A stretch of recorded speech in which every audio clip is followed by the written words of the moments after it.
It's hard to say that Thankskilling is a good movie, but it's very easy to say that I had a good time while watching it. The deaths are brutal, the puns are funny, and despite an incredibly low budget, the acting and script were actually pretty decent. This movie is very aware of what it is, and does a great job at predicting what the audience thinks will happen, and while it doesn't always subvert that expectation, it delivers in a way that I always enjoyed. I'll talk a little bit more about this movie at the end, but for now let's get into it. As always, there will be spoilers as we talk about this, and if you do enjoy, then don't forget to like and subscribe so you don't miss out on the next one. Now let's talk about what happens in Thankskilling. The movie starts moments after the very first Thanksgiving ever. One of the things this movie is known best for is the very first shot of the film being on a woman's chest, so that's where we open. A busty pilgrim is fleeing from some unknown enemy.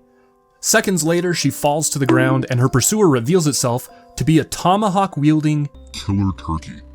He drops a one-liner before the pilgrim dies, and we cut to the present day at a college that is just starting its Thanksgiving break. We meet our main characters, Billy, the overweight but friendly slob, Kristen, the goody-goody two-shoes, Johnny, the handsome jock, Allie, the hot and happening bimbo, and Darren, the resident nerd and best friend of Billy. They are all excited to be returning home for Thanksgiving, and although Darren takes some getting used to, Billy promises he's a good guy, and they agree to let him join them on their trip. As college kids do, they begin to talk about their goals and escapades for the upcoming trip, and we learn that Darren wants to sleep with someone before Thanksgiving ends. We also learn that Allie is definitely getting around, and Kristen hits them with this sick reference. Please, Allie, your legs are harder to shut than the John Benet Ramsey case. Oh, snap! That's good. We briefly cut over to a hermit whose dog runs off into the woods. We see the dog approach a totem on the forest floor, and he pees on it. Like a lot. Suddenly, the killer turkey bursts from the ground and attacks and then kills the dog. All dogs go to heaven because, unlike people, dogs are naturally good and loyal and kind. Huh, yeah, that's true. Kristen calls her father, and we see that he's a sheriff.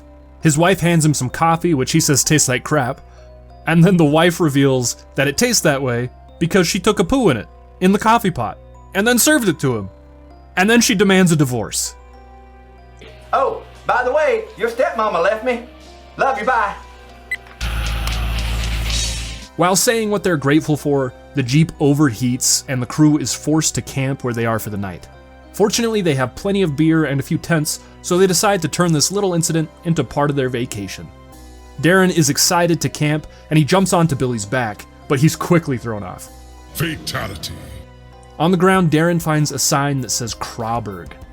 This reminds him of an old story he heard about an old pilgrim town of Crawburg. Apparently, an Indian named Feathercloud was wronged by a white man. Feathercloud was an incredibly powerful necromancer, so he reincarnated a turkey and cursed it to kill any white man it saw every 505 years.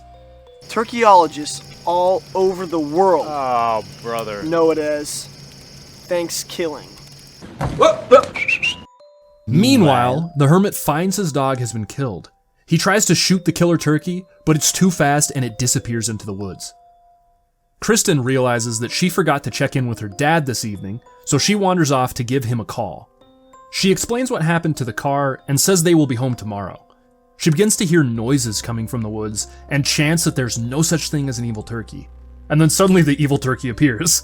Kristen runs away and the turkey yells after her. I'm gonna drink your blood like cranberry sauce, meanie! Kristen makes it back to the campsite and tells the group what happened and that Darren's story must be true.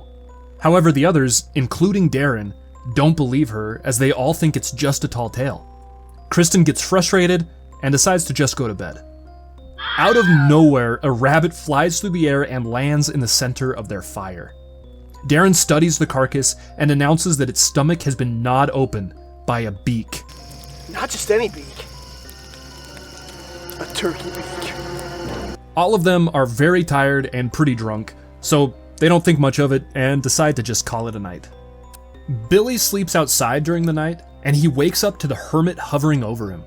The hermit then says that during the night the turkey tried to kill them, but he stood guard and scared it off. He points out that there are turkey droppings on Billy's sleeping bag for proof. He then tells everyone to leave, and they happily oblige. In the Jeep, Billy admits that now he believes Kristen and thinks that the evil turkey may actually be real. We cut over to see the turkey hitchhiking. A car pulls over and the turkey pulls out a gun and threatens the guy. The turkey forces him to call his daughter, and while she's on the line with him, he pulls the trigger. Yeah, this turkey might actually be evil. The group drops Allie off, but she tries one more time to get into Johnny's pants. When she walks away, Kristen hits us with this incredibly funny and unique joke. It's like her legs are harder to shut than the John Benet Ramsey case. Oh, shoot! Dang! Damn, that was good! When Johnny gets home, his mom is super happy to see him, but his dad gives him the cold shoulder. We learn it's because Johnny got an injury and can no longer be the lead quarterback. Johnny goes outside and starts to lie to his dad about the football team when the evil turkey suddenly pops out of the bushes and stabs Johnny's dad before cutting his throat.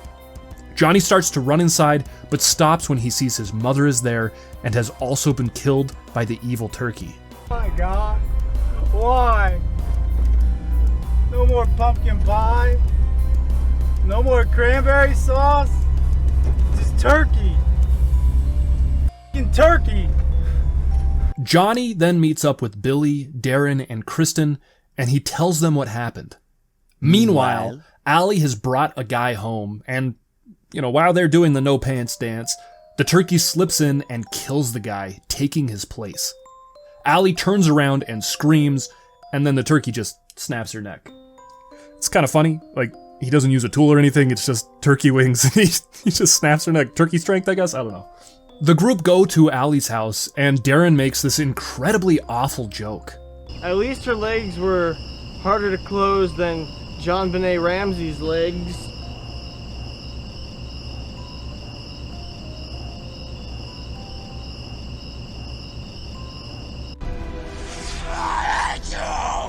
Johnny goes inside to get her, but finds Allie dead, with the only thing left behind being a bloody feather and an extra small, gravy-flavored condom.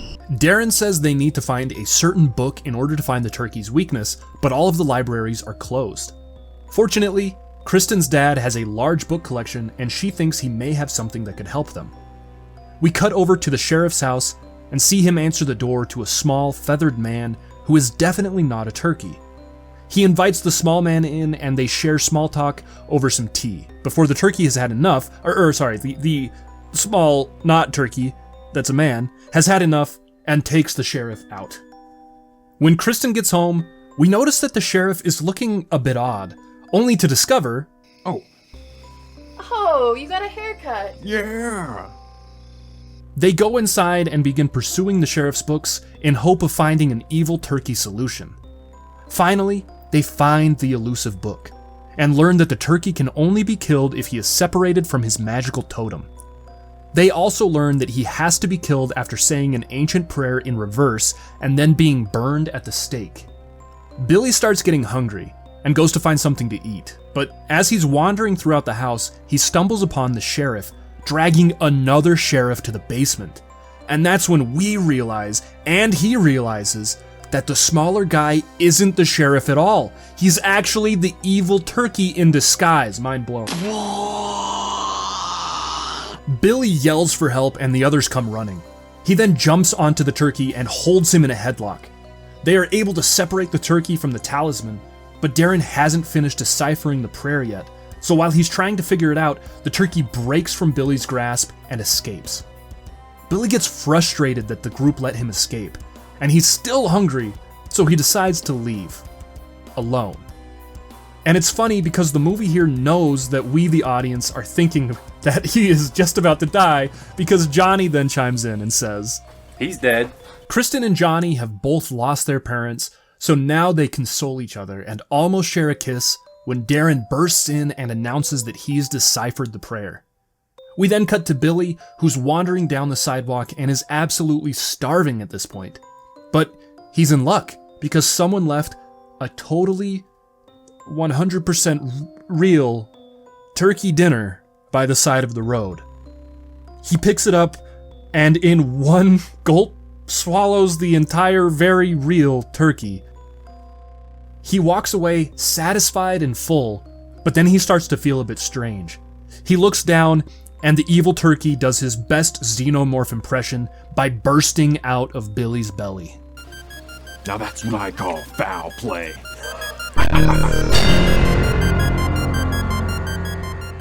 The rest of the group drives by and see Billy lying by the side of the road.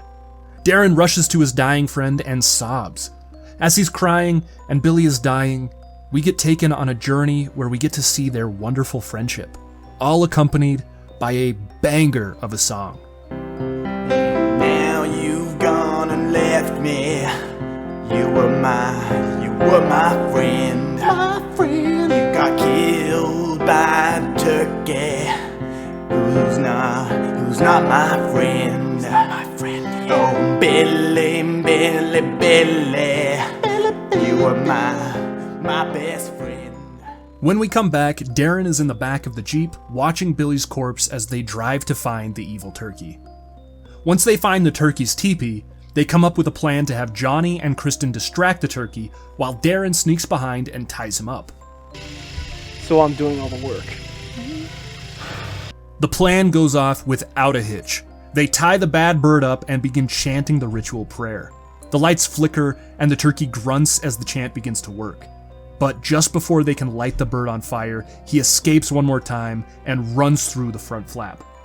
However, just as he exits his home, the hermit from before is there waiting. He points his gun at the bird's beak and pulls the trigger, sending the turkey flying through the air where it lands in a dumpster. The group looks in the dumpster, and they all agree that the turkey is dead. They know that they were supposed to kill him by burning him at the stake, but they figure this will work just as well and definitely won't have any unintended consequences.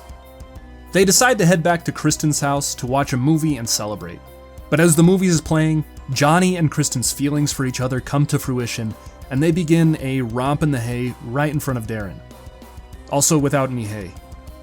Dino, could you add some hay in this scene to make me look a little less dumb?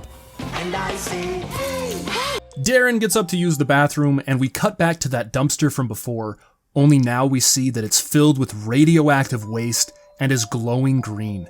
Darren washes up and then raids the fridge for a snack, but as he's bent down, he's stabbed in the butt with a thermometer. Come here. You just give me overcooked meat.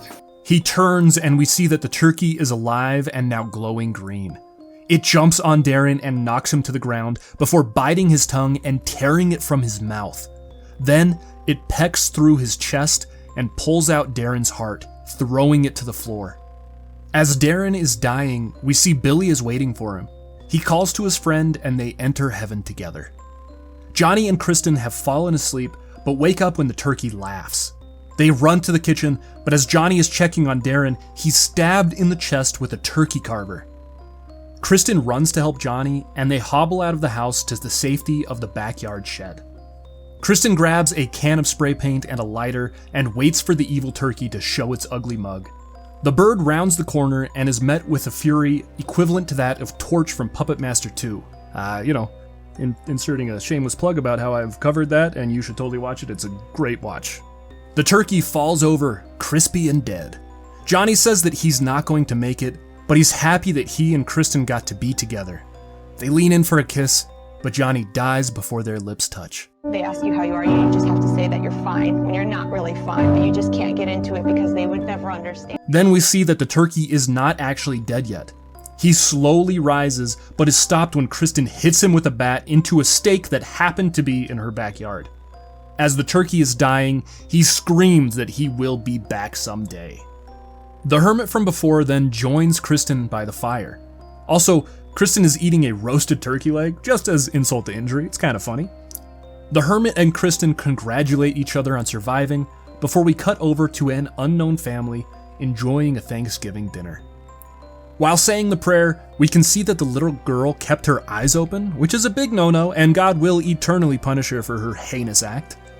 But as they are praying, the turkey begins to rumble. It suddenly gets up and declares that it smells a sequel before it cuts, and we see that this story will be continued in space. Thankskilling is a great example of what a budget movie can be. The entire film only cost $3,500 to make, and it looks better than some films that I've seen that have millions of dollars worth of budget. You can tell that this was a group of film lovers who wanted to make a film themselves, who wanted to do justice to a holiday that doesn't have a whole lot of horror movies to it. As it's hinted at, there is a sequel to this movie, and they actually called it Thankskilling 3, so I don't want anyone to be confused when there's no 2 uploaded. I haven't seen it yet, but I know it's got something to do with a puppet, so hey, I'm pretty dang excited if it's got an actual little puppet in there. But yeah, I hope you can see what I said. Like, it's not necessarily a good movie, but it's a very good time to watch. Like, I thoroughly enjoyed myself. I was a bit sad when the movie ended. Like, I wanted a little bit more, actually. I wanted it to keep going. It's a shorter film, so it all feels very condensed. But yeah, let me know what you guys thought of the movie. What do you think of Thankskilling yourself? And what are you going to be doing for this Thanksgiving? What are you thankful for? That's a good one. That's a good one. What are you thankful for? Tell me in the comments. But yeah, if you guys enjoyed this breakdown, don't forget to leave a like as well as subscribe. And we will see you on the next video. Bye-bye!